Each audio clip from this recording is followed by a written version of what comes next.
Professor Francis Chan, thank you so much for accepting our invitation to Hungary. Thank you.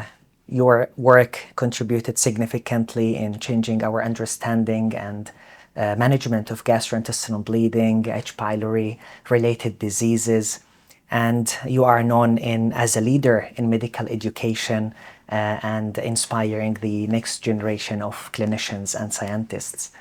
So I would like to start with an opening question about translational medicine.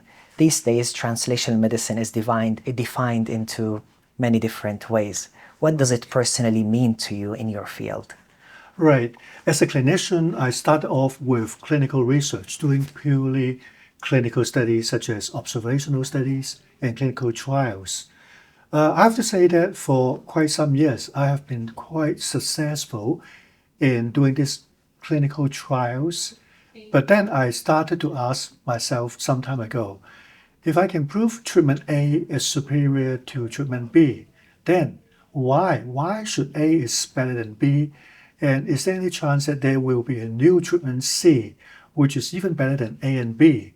So that's why I started to change my focus from purely clinical research, showing the clinical outcomes, to translational research, focusing more on the underlying mechanisms and whether we can correlate the underlying mechanisms with the clinical outcomes, thereby hopefully producing better outcomes for the future. Yeah, that's really insightful. So my follow-up question regarding this, what do you think is the major challenge nowadays into translating scientific results into clinical practice? I guess the challenges are always there because when we do translational research, we try to look into the underlying causes, the mechanisms, whether this is a causal relationship. The trouble is when we do this kind of research, we have to build an experimental model, for example, an animal model. But to what extent can this animal model be translated into the kind of clinical outcomes that we expect? We know animal research and human research, they are totally different. So it takes a long, long time to build this preclinical model, and trying to prove that this preclinical model can be translated into clinical application will be another major hurdle. Yeah. So regarding your visits, you gave two talks, one in Szeged, where you basically targeted secondary school students with more than 4,500 students attended. And today at Semmelweis University, you will give a talk for PhD students, medical doctor and specialists in the field. How does your message change, and what is one message you would like both audiences take home with them, regardless of the level? Right. In Szeged, I met with 4,500 high school students. It was such an amazing experience. What I was trying to do was to inspire them about their future, whether they want to become a clinical fellow, a translational or basic science researcher. They need to have a dream and they need to follow their hearts. There will be a lot of failures ahead of them. What they need to do is not to be afraid of all these failures and pursue their dream. And once they try very hard, there will be new doors opening for them, new opportunities for them. Today, I'm going to speak to those young researchers. They may be PhDs, postdocs, or clinical fellows who are kind of very early in their career. They often want to look for career opportunities. How to build up their career opportunities, how to look for new opportunities when the whole world is not on their side. So this is something that I want to share my life experience with them, because not everyone is so lucky.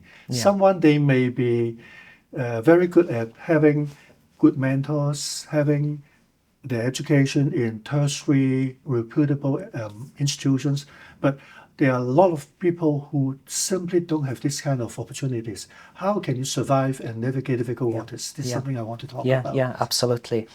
So talking about mentorship, so you are well known as a mentor in medical education as well.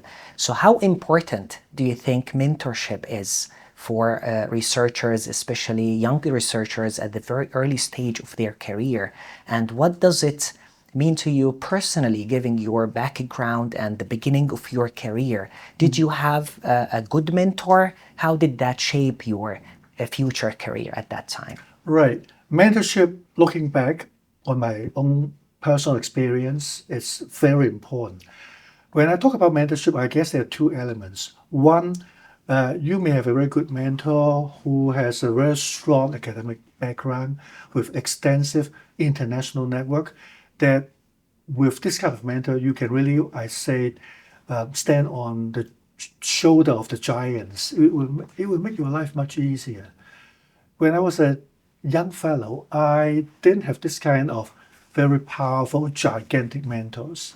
But fortunately, I do have the second type of mentor, who is the kind of person who used his own life as an example to show me and my other colleagues what a role model is like, and how to be persistent in terms of pursuing research, how to face difficulties, how to build up resilience.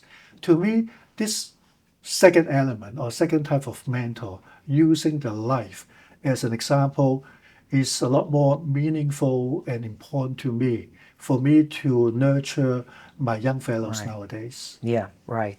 So talking about secondary school students, how important do you think exposing the students to scientific activities from early stages like secondary school or high school and influence them into science?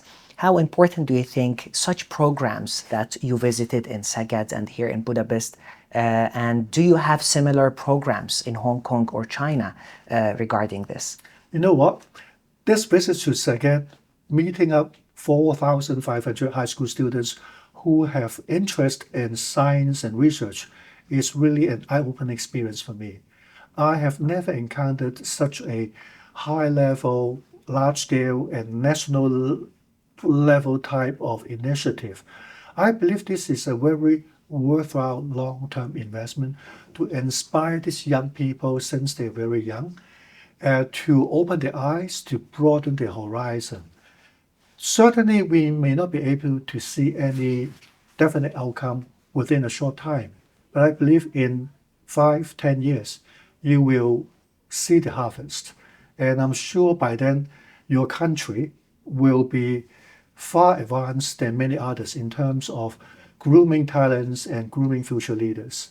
I would definitely want to bring this whole experience back to Hong Kong, so that we will be able to think about how we can follow your footsteps and do something similar. Thank you so much. That's really a privilege for us as well, and your visit.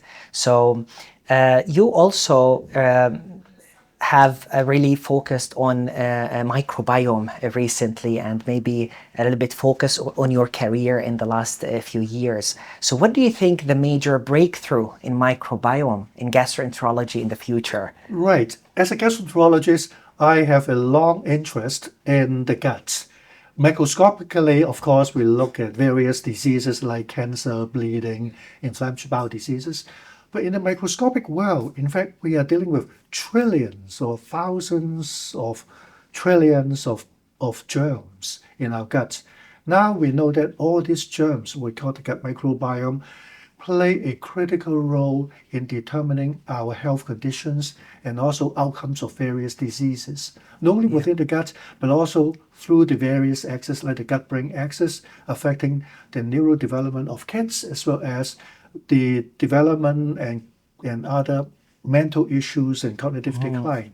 And therefore, in the last 5 years, I and my colleagues focus very much on the translational aspects of the gut microbiome, in particular, how we can make use of the scientific discoveries of the gut microbiome and translate them into clinical applications. So I'm kind of evolving from a pure clinician doing clinical research to a translational researcher, and now I'm learning to become an entrepreneur, hoping to translate all my scientific discoveries into a biotech applications for society. Right.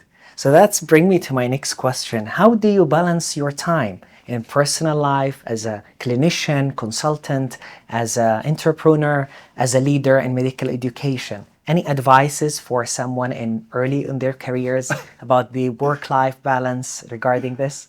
Right. I wish I could have a good answer for you. I guess as all we are clinicians and doing research, different Yeah, types of right. research, time is always not enough.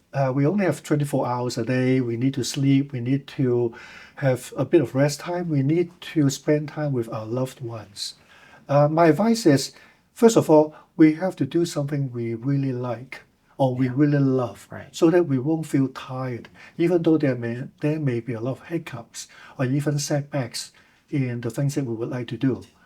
And then we also need support to kind of make us continue to move forward.